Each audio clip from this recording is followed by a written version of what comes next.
Hello, hello, hello. Welcome to tonight's lesson. It's been a while. I have been held up for the past few days, but I figured we can still make some progress today. So we'll give people a chance to join us. We'll give them a little bit of time. Yeah, so I didn't even tell you what we are going to do, but according to our timetable, Friday should be for what? Friday is for physics. Okay. Friday is for physics. Yeah, so the last time we did something in physics, I introduced vectors and I gave you guys a document. I think the only thing that's left is an assessment. Yeah, so what I'd love for us to do today is projectile motion. I want to familiarize you guys at least with the basic equations. So just to know who is in the building with us, help me by typing up your names. So we'll do physics and I'll be doing projectile motion.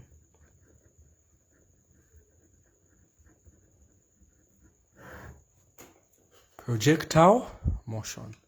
So just help me by typing up your names. I can see the number of people with us keeps increasing. So Mule, hi. Karen Kawe, hello. Karen is one of the consistent ones. Amos is equally very, very consistent. Okay. Anyone else who is fortunate enough to have bundles and the battery to join us today? Mutati, welcome. Anyone else? So to give a shout out, in case you're looking for a girlfriend, this is your chance for them to know your name. Okay. So Vaima, Kondwani Banda. So welcome, welcome, welcome. All right. So our topic today is projectile motion. We'll start by defining what a projectile is. So a projectile is an object moving under the influence of gravity only. For instance, if you argue with your boyfriend and your boyfriend gets your phone and throws it, the only force that is acting on that object from the moment it leaves your hand will be the force of gravity. Though in reality there are other things that we consider like air resistance and the like, but for simplicity's sake, the only force that will be considered will be the force of gravity. Okay, so Nicholas, Bertha, hello. So a projectile is an object moving under the influence of gravity alone. And under this topic, there are some assumptions. Okay. So the assumptions are the acceleration in the x-axis is 0. So when you throw a projectile, you are throwing it at an angle. Okay? And when you throw something at an angle, remember the last time we did vectors, anytime you throw something at an angle, it will sort of be moving in the x and it will be moving in the y. Such that if you trace out the path, the movement in the y will be pushing it up to a certain height. And the movement in the x will be pushing it forward. So this projectile will be moving up and forward, up. And then when it reaches the highest point, it starts coming down. But it will keep going forward. So to be down and forward, down and forward. So tracing out this shape. Okay. So now there are the velocity that it was thrown with will be v, and that velocity has to be at a certain angle. So a projectile is an object thrown at an angle that moves under the influence of gravity only. Okay, just help me by typing up the word angle so that we know who is following.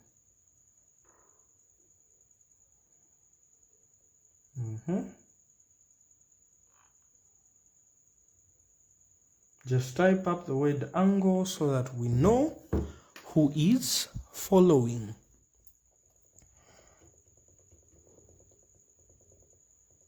Okay, so the velocity acts at a certain angle. And remember, anything that has both magnitude and direction is a vector. So projectile motion is an extension of vectors. So I said, if you throw it at an angle, it will have movement in the x and it will have movement in the y. In case you are not there for the vectors lesson, I just want you to remember that movement in the x, the formula that we use is going to be v cos theta. So Vx is equal to V cos theta, and then movement in the y, Vy is equal to V sine theta, where theta is your angle. So any object thrown at an angle will have two components, the x component and the y component. The x component pushes it forward, the y component will push it up to a certain point, and then when it reaches its maximum height, it starts going back down. And the shape that it traces is a parabola. So there's v, there's theta. We resolve the v into its components and it gives us v sine theta and it gives us v cos theta. Then the shape that has been traced out is a parabola. Now this whole setup will give us two important distances. The distance from here up to the end along the x-axis is called the range. Then the distance from the highest point up to the lowest point is going to be called the height, maximum height. So the two important distances under this topic are range and maximum height. The v at an angle will have two formulas. Vy is equal to v sine theta and vx is equal to v cos theta. So master these four things. Vy is equal to v sine theta, vx is equal to v cos theta. Then the two important distances are range and maximum height. So the first assumption was the acceleration in the x is 0. Second assumption is the acceleration in the y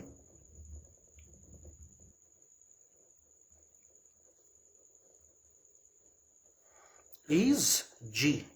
Now, in grade 12, the acceleration due to gravity that you people would use was 10. At university, we use 9.8 meters per second squared. So just help me by typing up 9.8. To be more accurate, some people will add a 1, but 9.8 is a good approximation. So type up 9.8. That is the new value of g that you're going to be using in your calculations.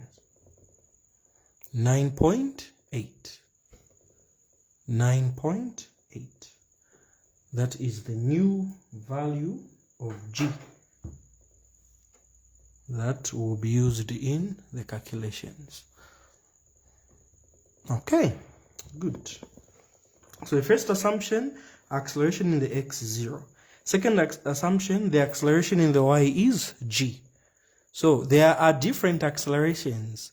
There's motion in the x and there's motion in the y. Always think of these separately. Fine. Okay, let's go. The last assumption, let's see if I can squeeze it here. So air resistance is negligible. Okay, yeah. So we ignore air resistance. Now, what I want to do is I want to show you the common ways in which an object can move. Okay, so this will give us shapes. So there are different ways in which an object can move. The shape I gave you was, it starts here, it goes up, and it lands at the same level. Fine. It starts at this level and it lands at the same level. Second shape, you can have an object, like you kick a ball and it lands on the roof. An object, it starts here and it lands at a higher point. Okay, or you can kick it from a high point and it lands at a lower point. So these are the common shapes. Yeah, there are more, but for now, I'll just keep it like this. Okay, maybe let me add more. We can have an object start here, it goes up, and then it comes back down, lands at a lower level. But the classification, basically, of these shapes will be, the first shape will be called symmetrical. Why symmetrical? Because this motion can be cut into two equal parts. So there's only one shape that gives us a symmetrical setup. These other ones will be non-symmetrical. And even the equations that I'm going to give you guys to try and master will be based off of this classification. So symmetrical, non-symmetrical. And you know, the good part about physics is you can actually relate whatever I'm talking to real life.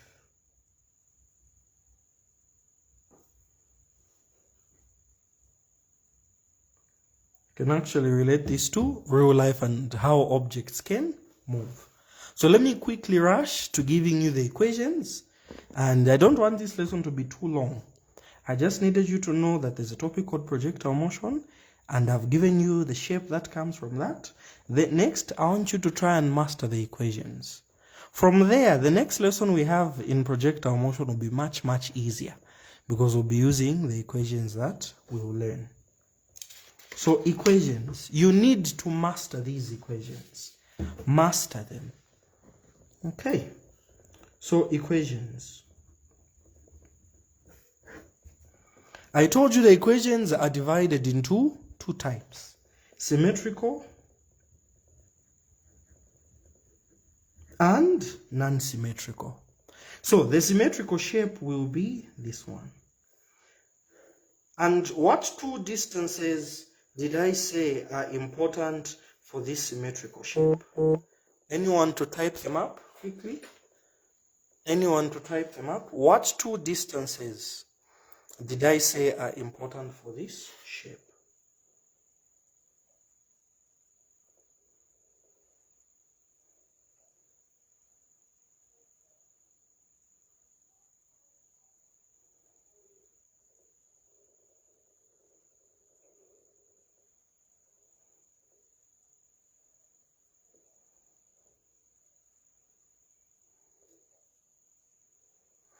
What two distances did I say are important?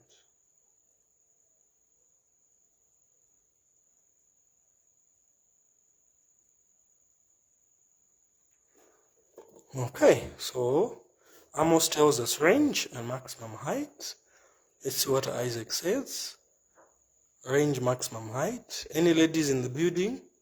Connie, range and maximum height. Good. So this is going to be the height and this is going to be the range. So there's a specific equation for the height, there's a specific equation for the range. In the next lesson, I'll show you how each of these equations are derived. So I will call it symmetrical range. And there will be two equations for symmetrical range. The first one is going to be x is equal to 2v squared sine theta cos theta, everything divided by g. The second equation for symmetrical range will be x is equal to v squared sine 2 theta divided by g. Do not worry, for now I just want you to master them. I will show you where they come from. That's the first one, symmetrical range. Next, symmetrical height. Symmetrical maximum height. So now, since range we use x, for height, in what axis is the height? If the range is in the x-axis, what axis is the height in?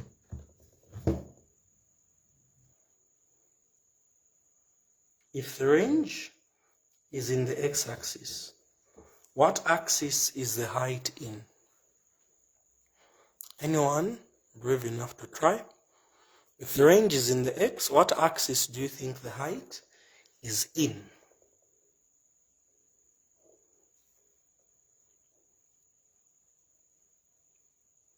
Okay, Ruben says the y-axis. Richard says y. Abraham says y. Jonah says y. Okay, Mule says y. Any ladies? Connie says y. Okay, good. So, this is going to be y is equal to v squared sine squared theta divided by 2g. Master them. Then number 3,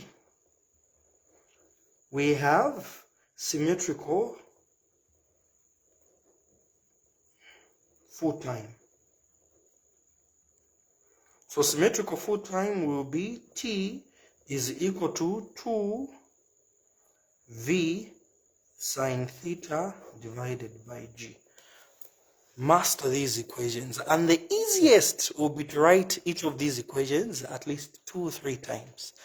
Master them, master them, master them. Tomorrow morning I'll do a quiz to see those that will manage to master these, and there will be airtime prizes. So we are done with the symmetrical equations. Okay. What other classification of equations do we move to after symmetrical? What other classification do we move to?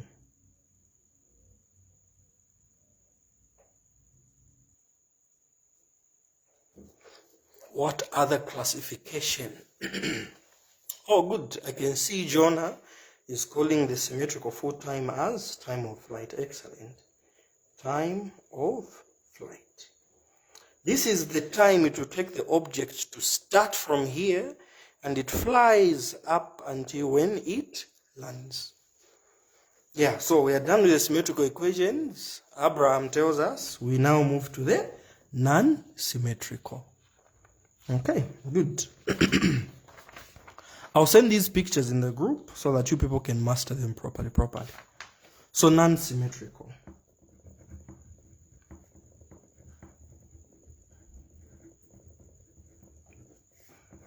Okay, so the non-symmetrical equations, I already showed you the shapes that give us non-symmetrical setups.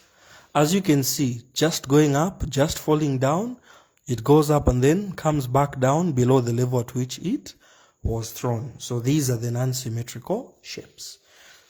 So each shape has a specific equation to use. Okay. So, non-symmetrical, the first one is non-symmetrical range.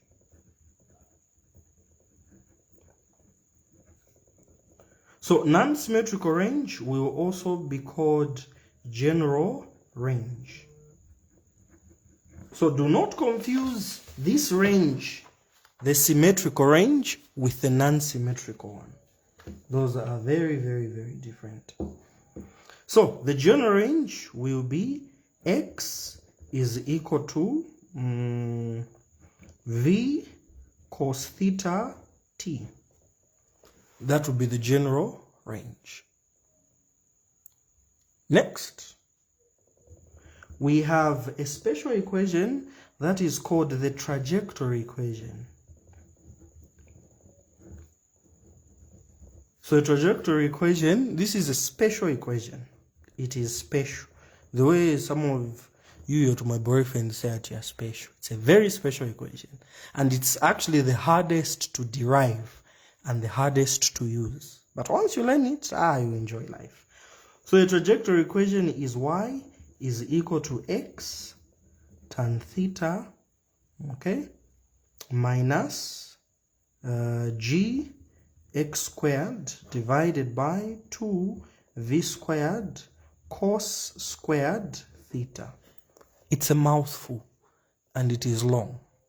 So just help me by typing up the word trajectory. This equation is nice. Y is equal to x tan theta minus gx squared divided by 2v squared cos squared theta. Type up the word trajectory.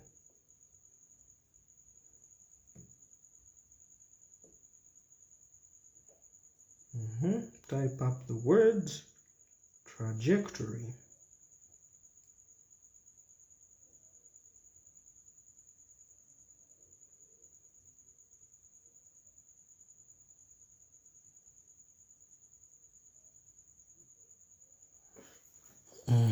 And as you are typing up trajectory, I want you guys to tell me this shape. Unfortunately, my light will cause a very, very bad reflection. But let's see what we can still do. Okay. So, this shape, I want you guys to tell me whether it is symmetrical or non-symmetrical. Is this shape symmetrical or not?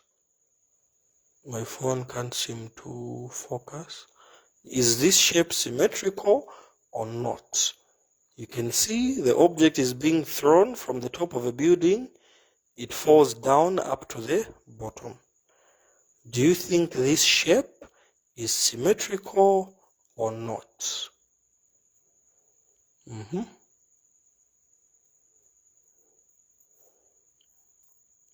Okay, do you guys think this is symmetrical or not?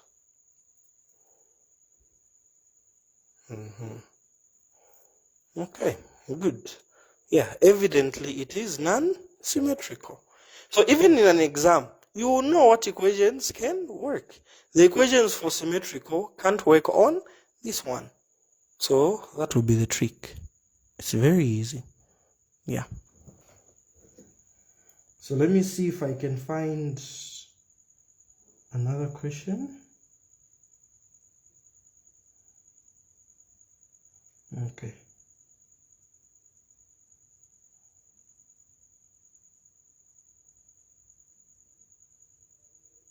Anyway, at least you have an idea. Another one, this. It is evidently not symmetrical. Okay. So it's very important for you to be able to make a distinction. Very, very, very important. If you can't make that distinction, you will always mix things up. The third equation that you guys should know is going to be what we call the skeleton equation. Skeleton equation. So the skeleton equation being S is equal to ut plus 1 over 2 at squared. Yeah. So these are the equations I want you guys to master.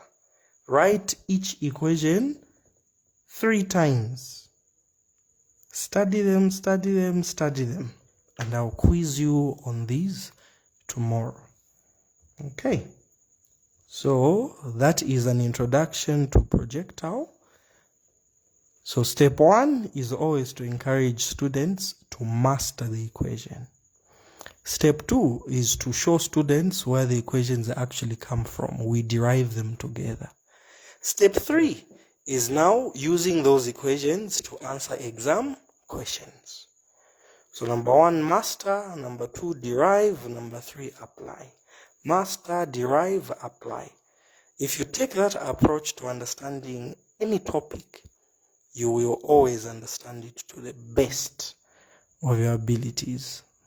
Okay, so I think we can end here. Are you guys ready to start mastering the equations I have given you? Just say yes, just say no.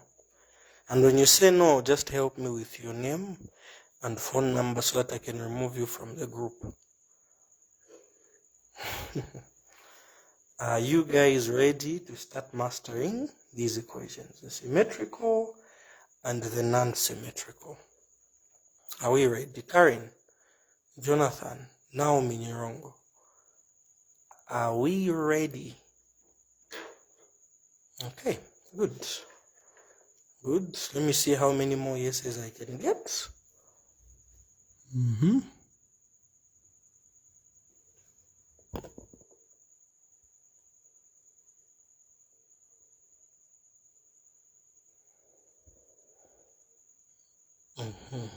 All right.